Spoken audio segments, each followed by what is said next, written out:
Le Grand Matin Sud Radio, 7h-9h, Patrick Roger. Il est 8h47. Beaucoup de questions en fait sur la table. Alors il y a la retraite à 65 ans, ça semble se préciser. Elle serait déterminée, Elisabeth Borne. On va voir. Alors bien souvent on avance les pions pour aussi parfois reculer. La démission de Caroline Cayeux, transparence. Elle n'avait pas tout déclaré à la haute autorité de la transparence. D'ailleurs ça pose quand même un certain nombre de questions et que vous avez évoqué ce matin, Lydia Guirousse, en disant mais jusqu'où en fait la transparence, parce que à la fin il n'y aura plus de politique à partir du moment où ils auront un petit peu de patrimoine qui s'engageront en politique. Et puis les autres questions, la demande des députés de réduire leur temps de travail. Ils disent qu'ils travaillent trop. Le député qui était mon invité tout à l'heure le disait aussi. Lui, il ne considère pas qu'il travaille trop, mais c'est vrai que le travail est mal organisé à l'Assemblée nationale. Et puis Emmanuel Macron qui sort du chapeau dimanche après-midi, comme ça, je ne sais pas s'il a pris le RER, mais l'idée de créer des RER dans une dizaine de métropoles. Alors ça fait beaucoup réagir. Le maire de Montpellier, qui était mon invité tout à l'heure aussi à 8h moins le quart, dit pourquoi pas, banco, on a besoin de ces grands transports, à condition que ce soit financé. Je vous sens sceptique, vous, Lydia Guirousse. Oui, moi je suis sceptique parce que je me demande d'où est sortie cette proposition. Il n'y a pas eu de concertation avant. Est-ce que véritablement toutes les grandes métropoles ont besoin d'un réseau comme celui qu'il y en a en Île-de-France? Est-ce qu'il va péricliter comme celui en Île-de-France où en fait on retient surtout les retards, l'état désastreux des trains et l'insécurité qu'il peut y avoir? Je sais pas, je suis très étonnée par cette annonce qui est, comme vous l'avez dit, tombée du chapeau dimanche. Éric Revel? Oui, c'est très particulier, d'autant plus que le chef de l'État n'habite plus en France. Vous avez remarqué, Ah bon? Non, il fait une annonce sur la France, puis il repart à l'étranger. D'accord. Il revenait d'Asie, là, il est aux États-Unis. Bon. Alors, il y avait des De cacophonies. l'ironie dans les propos de mon cher Éric Revel. Oui, mais bien sûr. Légèrement. Il y a des cacophonies gouvernementales. Bon, ça, c'est une grande tradition. Bon, ça se multiplie un peu en ce moment. Vous avez vu sur les cabinets conseils, Bruno Le Maire qui dit il y a eu abus, Olivier Véran qui dit il n'y a pas eu abus. Donc, on n'y comprend plus rien, mais on n'était pas habitué non plus à une cacophonie, j'allais dire, présidentielle. C'est-à-dire que le président de la République annonce, pourquoi pas, cette initiative concernant les RER en région, mais visiblement, il n'en a parlé à personne. Et pas plus d'ailleurs à son ministre des Transports, Monsieur Beaune, qui était invité ce week-end sur une antenne, et qui visiblement ignorait ou n'était pas au courant, ou n'a pas voulu parler de cette annonce. Donc c'est quand même très particulier ce qui se passe. Parce que le chef de l'État, il prend de la hauteur, il fait remarquer que la politique étrangère c'est lui, oui, très bien, mais en même temps il s'occupe des RER en France, mais dès l'instant où il l'a annoncé, il n'est plus en France, il part à l'étranger. Donc en fait, pour moi, c'est confusion sur confusion. On n'y voit pas très clair. Ah oui, c'est une volonté d'essayer de quoi? Alors de semer un peu...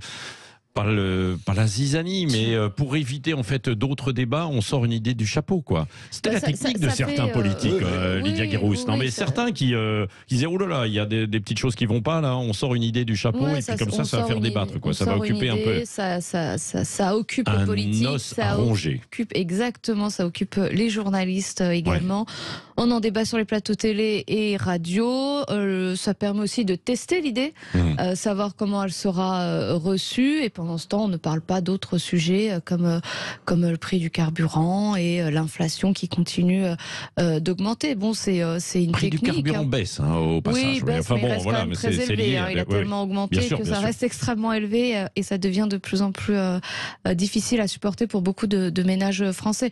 Donc c'est une technique d'évitement.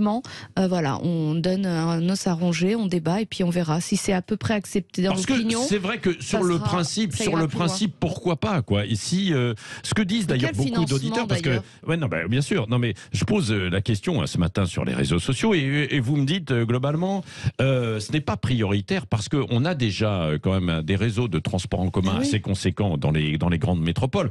Bon, il faut les réaménager et peut-être les moderniser. Il y avait les TER. faire, par exemple autour des grandes villes, mais ils ne sont pas suffisamment bien articulés. Ça peut être quand même une solution pour essayer de désengorger, quoi. Sans doute, mais il y a quand même aussi un élément, c'est qu'ils avaient supprimé les petites lignes, notamment pour les zones rurales, parce qu'il ne faudrait pas, pour désenclaver ces zones-là, aussi investir pour remettre les petites gares, les petites lignes en zone rurale en route. Voilà, pourquoi ne pas regarder de ce côté-là aussi. Je sais pas, je trouve ça étrange comme façon.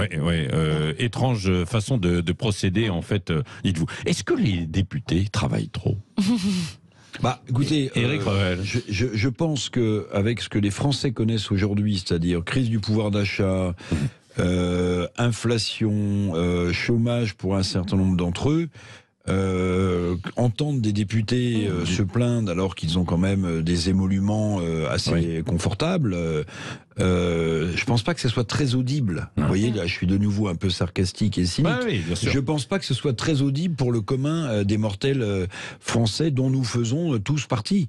Parce qu'en réalité, les difficultés économiques, sociales des uns et des autres, elles se heurtent au mur de la réalité quotidienne pour un nombre croissant de Français qui basculent dans la pauvreté, qui vont chercher au resto du cœur de quoi manger. Qui ne sont pas à plus de 5 000 euros par mois. Voilà, donc entendre des députés de la République qui ont voulu être députés de la République quand même, on les a pas poussés à se présenter, à faire campagne et à être élus, se plaindre de leurs difficultés de travail. Je suis pas sûr que ça passe super bien, vous voyez. Surtout vu le spectacle qu'ils donnent à l'Assemblée nationale. Pour un certain nombre d'entre eux. Je trouve que c'est totalement inaudible d'entendre la plainte de certains députés. Néanmoins, il y a quand même un sujet. Est-ce que le travail peut être de qualité quand vous êtes en séance de nuit jusqu'à 4 heures du matin à débattre des amendements et des amendements? À quoi ça sert?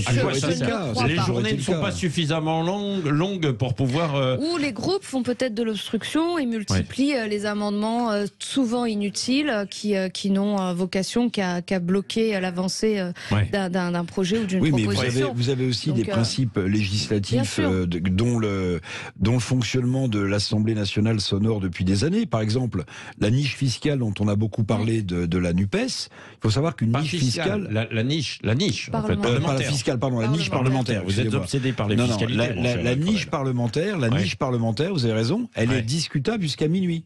C'est écrit dans les textes, jusqu'à minuit. Et c'est pour ça qu'il y a eu tellement de blocages et d'amendements et de sous-amendements mis en place par Renaissance et Horizon, parce que à minuit, le coup près tombe pour une niche parlementaire. Donc ça veut dire que, par définition, vous travaillez la nuit.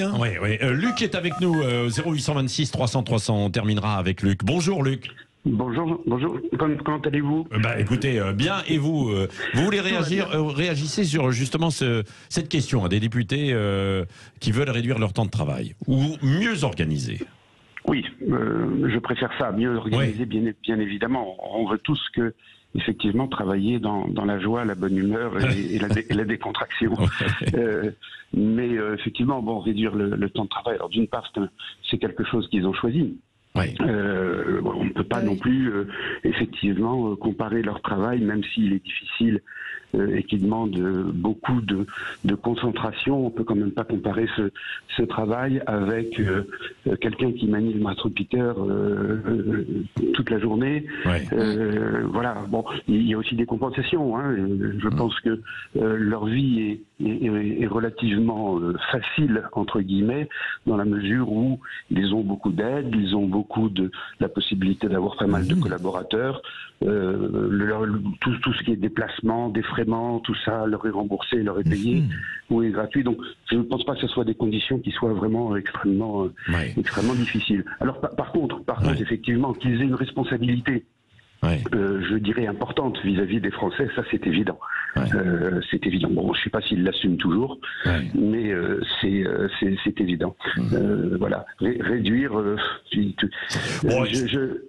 Se réorganiser. En fait, on terminera là-dessus. Et ce qui est assez cocasse, je vais vous dire, Luc et Éric Revel et Lydia Guirousse, et puis à tous les auditeurs, je vais vous dire que cette réunion, elle va avoir, la présidente de l'Assemblée va réunir les présidents de groupe à midi. Au même moment, devant l'Assemblée nationale, il y a les artisans bouchers, charcutiers venus de toute la France qui vont manifester parce que eux, ils seront en tenue professionnelle, parce que eux, leurs factures explosent et parce que leurs commerces sont en danger. Je pense que les députés députés peuvent sortir en fait sur le parvis de l'Assemblée nationale, aller discuter avec les bouchers charcutiers et puis s'ils le veulent, changer de métier. Bien sûr, peut-être échanger. C'est un petit peu populiste peut-être de dire ça. Non, pas seulement. C'est aussi de voir la réalité en face, bien souvent. Et là, je crois qu'elle sera en face d'eux, justement, tout à l'heure. Allez, il est 8h56. Dans un instant, on continue avec Valérie Expert. Ensuite, bien sûr, tout à l'heure, Jean-Jacques Bourdin. Les logements, les propriétaires sont-ils assez protégés en France? On en parle alors qu'il y a cette loi autour des squats qui est discutée à l'Assemblée nationale. Et puis André Berkoff ce midi, les vrais responsables de la crise aux éditions de l'Artilleur, avec Rémi Prudhomme qui sera invité, professeur des universités. Il est 8h57 et puis évidemment tous les programmes. Et les vraies voix ce soir, Philippe David, Cécile de Minibus. Ciao, ciao. Sud Radio.